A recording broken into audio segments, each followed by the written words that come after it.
What's up, everybody? Welcome to another show, NBA show from SBR. Make sure you guys go to sbrpicks.com/NBA. Check out all the articles, NBA content we have over there. I'm your host, Jay Money. It's my guy, Kyle Purviance, aka the DFS Bachelor, the legend himself. What's up, my guy? Everything cool with you? Everything's great, man, and I love this little two-man panel, recap the NBA season. First, want to say thank you to all the NBA fans of our show who have been so gracious and let me in on a few shows. Of course, you and Junior and everyone else who, I mean, it's been a great year. You guys just been over here smashing it. A great fan base, great people. I appreciate everything. I'm super happy to be here. And hey, NBA season may be over, but there's still going to be fun stuff to talk about. I mean, this is the funnest NBA season, right? The off season, especially for agency and all that stuff. So appreciate everybody. I appreciate you, my friend, having me in. I love all you guys. You guys did a great job this year. I love this show. So I'm happy to be here.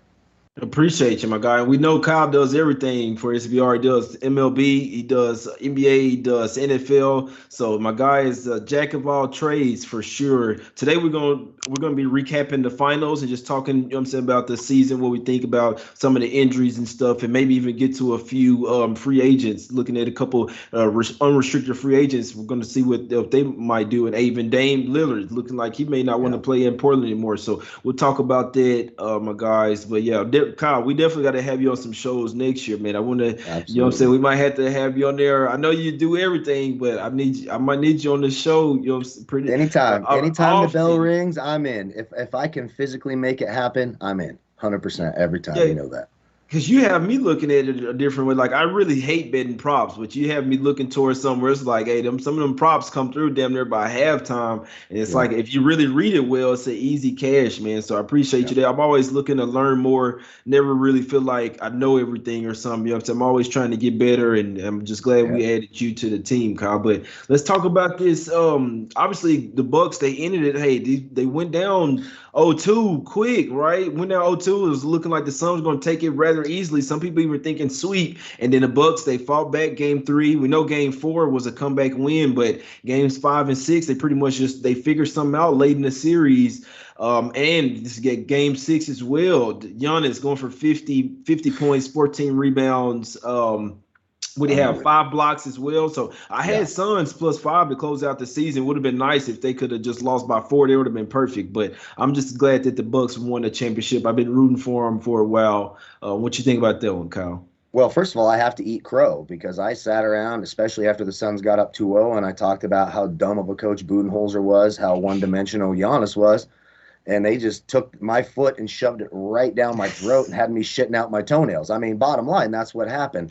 And really the big turnaround was Giannis started to make those free throws. And if he can keep doing that, I mean, he was something like 48% in the playoffs on the road and 80% at home in those last several games. So if he can really get consistent there and make those free throws, he's absolutely unstoppable. Keep working on his shot. You know, the NBA world talked a lot about Ben Simmons and how he just has no game and why hasn't this progressed.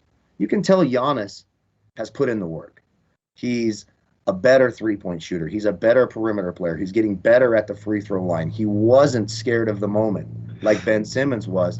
Props to Giannis. Props to the Bucks. 4 straight wins after going down 2-0 shows a lot of guts. Giannis showed a lot of guts. He wasn't even supposed to play those first 2 games. He came out there and wasn't just the best player in the series. He was the best player in the playoffs. It was absolutely phenomenal. Props to all of them, and I got to eat some crow. I was wrong. It happens. I thought it was a beautiful job by the Bucks, and they deserved it. They 100% deserve it. When you go out that way, you fucking deserve it. I was proud of the Bucks. If you're a Bucks fan, you should be proud of your team. Exactly. Yeah, and I just wanted to see him get it because I just respect the hell out of what they did. Obviously, Giannis could have left. Other teams were trying to grab him. I mean, like he said, he could have went and joined the super team, but he wanted to get it with Milwaukee. He wanted to get it out the mud with the team that drafted him. You see what I'm saying? They built it. It was no super team. Obviously, they got Holiday. It was a huge piece, but he wasn't even considered a superstar, barely even a star. A lot of people didn't really respect him. PJ Tucker was another very underrated pickup by them. But Giannis and Middleton, they've been together since since 2013. You have to give him some credit there. And also, we got to talk about Chris Paul as well. What's up with his teams? He really did turn the corner there for the Suns. You see what I'm saying? In 1 year, pretty quick. We know the Suns, they weren't that great. They always had Devin Booker. They had Aiden. They had Bridges. But now they've really put something together now. And he another fourth, only player in history now, 4 playoff series where he's been up 2-0 and couldn't close it out. I'm sure it's tough. This time they made it to the finals. But what do you think about that? Do you think that Chris Paul will ever make it back to this level of basketball? Well, we're going to have to see. I don't think he was fully healthy. I do think that hand-wrist issue was still bothering him in the finals. It's tough. Look, there's a lot of rumors now. Maybe he goes to the Lakers, joins LeBron and AD or what. So if he goes to the right, for him, he's not going to be the best player on a championship team. He's got to have people around him. You can't have Chris Paul. Chris Paul can't be forced to score 25 points a game and get 12 assists a game. He's 36. He'll be 37 next year. That's not something he can do anymore. He's undersized anyways. It's hard. Look, we've seen these undersized megastars. Outside of Isaiah Thomas, who got those 2 titles with the bad boy Pistons, we saw Allen Iverson. All world, could do everything. Not big enough to get him over the hump. Just these 6-foot guards, they can be special. Chris Paul's special. He's one of the 50 greatest players of all time. But he can't be your best player. He can't be your most dominant player on a championship team. I think he could get there if he goes to the right situation. If he does end up, making another super team here with LeBron at the tail end of his career, we don't know how AD will hang, but they would certainly be the favorites, right? If Chris Paul goes to the Lakers will be the favorites in the Western Conference. You can make some argument whether they'll be favored over the Nets if their big 3 is healthy next year. It's an interesting dynamic. I do think, look, he's still one of the top 3 point guards in the league. I certainly would. I'm a Lakers fan. Damn right I'd take Chris Paul. We deserve Chris Paul. We got robbed of Chris Paul. David Stern robbed us of him. I was just about to say that. Ago. And, it was a bunch of bullshit is what it was. So we do deserve to have some CP3 there, but I thought it was an impressive turnaround. The Suns looked good in the bubble. They sort of made that run there at the end of the bubble, and you could start to see this young talent start to come around. Chris Paul was certainly the missing piece. They were impressive. I mean, there's just no doubt about it. They were impressive. I know the Lakers got hurt, but they had a nice run through the playoffs. They got up 2-0. The wheels fell off. Giannis got really, really hot. Jrue Holiday is a big factor. I'm glad you mentioned him. Chris Paul's fall off those last 4 games has a lot to do with the defensive pressure and the pressure he was putting on Chris Paul defensively.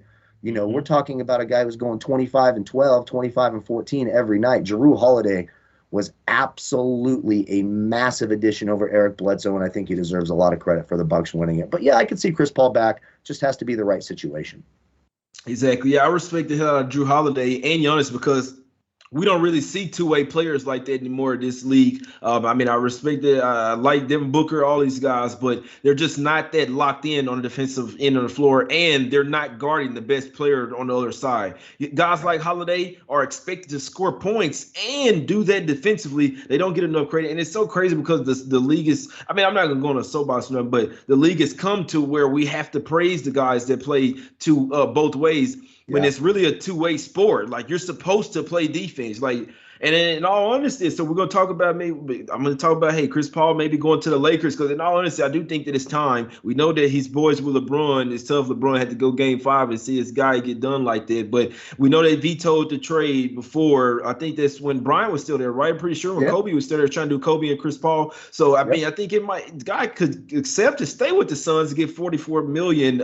Maybe that is because we know the Lakers need a point guard as well, my guy. So it's gonna be a tough decision for him, but like I say, for the Bucks, Jrue Holiday, them good two-way performance, and Giannis as well. Have to give him their credit. Guy went out for a 50-piece McNugget is what he said. Well, he went to Chick-fil-A and tried to order their Kyle. And another thing, Dame Lillard, my guy Kyle. Guys got to play defense, right, Kyle? That's what I feel like. Dame Lillard has never really been just that lockdown player. I know he's kind of looking towards the Blazers now and saying, hey, look, we don't think we'd have that good of a team. He's not necessarily agree with that coaching change with Billups, but I was just thinking to myself, Dame, if you really like locked in defensively, because their team defense very bad. Dame is like Terrible. food. His Dame is like food on defense. So Yeah. that's another one. It's like you have to be a two-way player. You can't just be one to get the ball every time, or let's go and outscore him with threes. You have to stop the other player as well, Kyle. So what do you think about? Well, obviously, you know that's what Holiday did to Paul, but what do you think Yeah. about these two-way players starting to come back and like Lillard? What you think was going on Yeah. with him? Well, Lillard could be a two-way player. The problem is the situation he has in Portland, he has to expend so much energy on offense. I mean, it's him and CJ McCollum, bottom line, and they have to expend so much energy. And you sort of see how Portland did it, at least with Terry Stotts. I know he's gone and Billups is back, but it would be, they were always having one of them on the floor, sort of like the Bulls did with Jordan and Pippen. And so he had to use so much energy on the offensive end. I mean, we're talking usage rates in the 40s that he just can't waste himself on the defensive end. And it's true, the perimeter defense for the Blazers is absolutely dreadful. Anytime, I mean, for DFS especially, anytime I saw the Blazers, I'm looking at the opposing backcourt because I know I'm going to get a massive day out of them because they just don't play any defense. Now, the Damian Lillard requesting a trade thing, I think makes sense. The city of Portland is fucking stupid. I live in the state of Oregon. I've been to Portland plenty of times. These babies, these super woke, like, if you've ever wore two unmatching socks, you're a horrible person and should be thrown in jail. Attack him because all he did is say, hey, I like Chauncey Billups. I like the hire. Next thing you know, Damian Lillard wants all women sexually assaulted and he has no morals. When you do that, you're going to run the one player who has been loyal to your city, to your shitty ass franchise. What the Blazer fans are what going to run Damian Lillard out of Portland, not the team. It's going to be that city. If they keep up with that bullshit and they keep attacking, he's like, I didn't even know what the hell you're talking about. I was like 11 years old when that happened in 1997. Hell, I didn't even remember the story. I didn't even know what happened. When the whole city starts calling, attributing you to things that you simply don't stand for just because you said you like a guy as a coach and you didn't know what he did 25 years ago. City of Portland better be careful, and you better be careful what you wish for, because if you want to be ultra woke and you just want to have the greatest, nicest, cleanest, sweetest guys who have checked every box and always, well, you're going to be sitting there with a group of shitty players. Bottom line, because we all have our demons, we all have our ghosts, we've all made mistakes. It'll be interesting. The Damian Lillard situation is very, very interesting to me. I just hope the city of Portland doesn't do themselves a massive disservice by trying to be social justice warriors way too much and attacking their own when he's been nothing but loyal to that city. Exactly. We know Norman Powell as well. They traded Gary Trent Jr. and I believe they traded someone else as well. I believe Hood. I think it was maybe Hood, but they traded to a couple players, mainly Gary Trent Jr. because he's been there for a while. One of the foundational players for them. He's not a bad player as well. So it's almost, but obviously Norman Powell was like a little bit of an upgrade. He's a championship player. You know what I'm saying? A little bit more further on, as you can say, than Gary Trent Jr. But it was a big trade, so they have to find a way to re-sign him as well. I think he has a player option. He has that's exactly what it is. He has a player option this year. So Norman Powell is going to be a huge question mark for what they do. Obviously, it's always tough with me, guys. I'll tell you with the coaching before I ask Kyle where does he would like to see Lillard go if he does leave. I'm not always a fan of the coaching change, to be honest with you. I know Stotts has not been able to get them over the pass, and even this year you did get out the first round, but it's like this is what Dame is saying. You're kind of rebuilding now. Like, what are we doing here? Like, we just got put out the first round. Next year with this coach, we might not even make the playoffs. Like, I mean, he's trying to win. At some point, your time starts to run out, and Dame is noticing it, and it's tough because guys have to leave another team. If you really want a ring, sometimes you have to realize, like in Portland, especially in the West, it's very unlikely that he's going to get a ring over there, especially with how stacked the West is right now. So, I mean, I'm going to let that translate into this, Kyle. Where would you – obviously, Dame would have more success in the East. He would have to play some defense. But I would like to see him to go to a team like the Heat or the Sixers who are missing a point guard. But both teams, he's going to have to play some defense because these teams are already – I mean, they can kind of hide his D, so I guess that's good. But I still think he just can't be a weakness out there on the perimeter. But where would you like to see Lillard go if he left, Kyle? I think you hit the nail on the head with the Sixers. Can you imagine that team? Like Ben Simmons, just imagine you add that sort of perimeter option with Joel Embiid if they're able to keep Tobias Harris and all those other pieces they have in Philly, that would be a dangerous, dangerous team. I know some people mentioned Boston. That one's iffy for me. I mean, they'd be good. They'd be real good, and obviously it's an upgrade over Kemba Walker. I just don't see how that would work and how they would make that work. You can see the path. Ben Simmons plus some draft picks, a lot of draft picks to Portland for Damian Lillard, and sort of the contracts match up. That makes a lot of sense to me. I know people are talking about the Lakers. I don't know. I think it would be good for LeBron if they got Damian Lillard, because LeBron cannot keep being the main facilitator and the main ball handler. He just simply can't keep doing it. He's got to pick his spots, or we're going to have another situation where he's just not healthy enough to make it. LeBron's no spring chicken anymore. Dame would certainly help the Lakers and certainly help LeBron's career. It would help him prolong it to at least, I know there's that desire to play with his son, Bronny coming out, and it's getting close. But LeBron's going to need something like that, and it would probably have to be a sign and trade deal. We know Dennis Schroeder somehow thinks he's worth $100 million, which is the most bizarre thing. No. If Dennis Schroeder's worth $100 million, I'm an Olympic swimming gold medalist. Okay, I mean, bottom line, like maybe I should start my pro boxing career at 40. No, Dennis Schroeder is so freaking delusional about that, but that's what it would have to be, some sort of sign and trade deal. They'd have to include Kuzma, probably Talen Horton-Tucker, who's a piece that a lot of people like. Of course, Schroeder would have to be involved. Have to be a lot of moving parts there. I think the Sixers, I think you nailed it on the head, makes a lot of sense. And I do think the Miami Heat, I think that's a good call.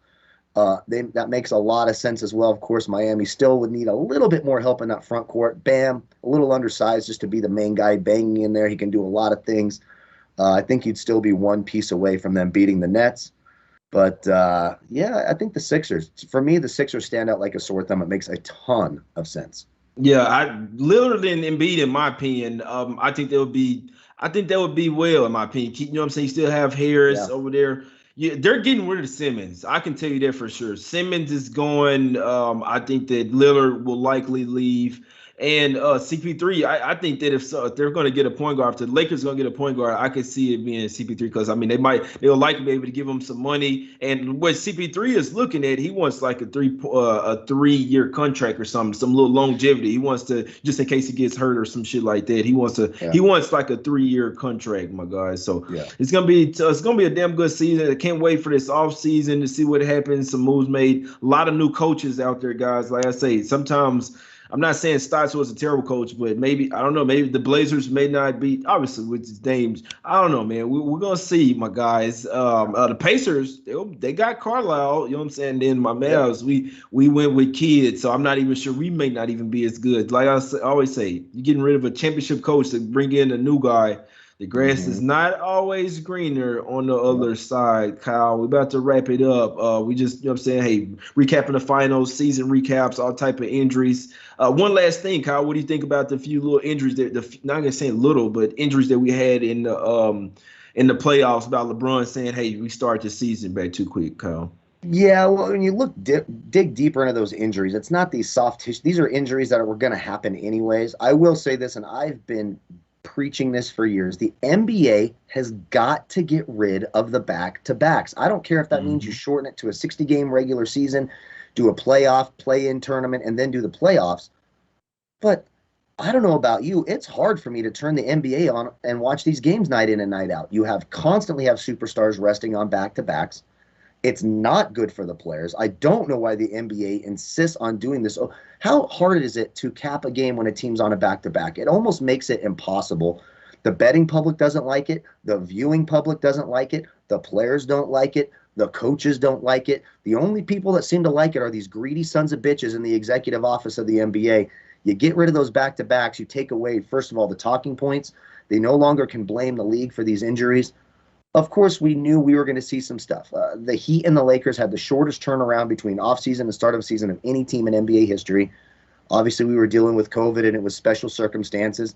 And they said, listen, if we don't start now, we're going to lose $500 million. Well, money will always be more important than the player's health. You think the NBA gives a shit about a single player's health? No, they don't. They care about dollars, ticket sales, and people in the stands making money, and those TV contracts more importantly. But I do think you would see ratings go up, you would see interest go up, quality of play go up, everything go up, morale go up. Get rid of the fucking back-to-backs. It's the easiest thing you could do. Cut a few games off, do a little play-in tournament so you could still equal out those home game revenues. Simple solution for me. We'll see if the NBA has any common sense.